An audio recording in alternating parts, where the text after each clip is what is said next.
আসসালামু আলাইকুম, চলে এলাম নতুন আরেকটি ভিডিও নিয়ে। আজকে দেখব স্কেচআপে প্লাগইনস ইনস্টল করা। এখানে এক্সটেনশন ওয়্যার হাউসে যাব, ওইখানে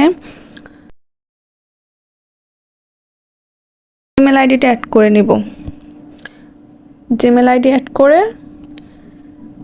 তারপর এখানে আমরা যে টুলস যে প্লাগইনসটা নামাবো সেটা চার্জ করব। চার্জ দিয়ে এখানে আমি মিররটা নামাচ্ছি। মিররটা চার্জ দিয়ে আমি এখানে ফ্রিতে ক্লিক করব।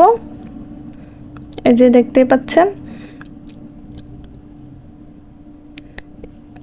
এখানে ফ্রিতে ক্লিক করব। ক্লিক করার পর এখানে ইনস্টল লেখা থাকবে, ইনস্টলে ক্লিক করব। তারপর এখানে প্রসিডে ক্লিক করব। প্রসিড থেকে ওকে ইয়েস দিয়ে দিব। তারপর ওকে দিয়ে দিব।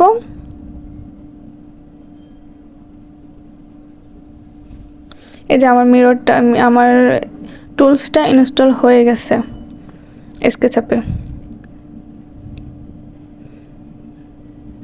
এটা আমি এখন মুভ করে এক পাশে নিয়ে গেলাম, যে দেখতেই পাচ্ছেন। এতক্ষণ পাশে থাকার জন্য ধন্যবাদ। দেখা হবে পরবর্তী কোনো ভিডিও নিয়ে।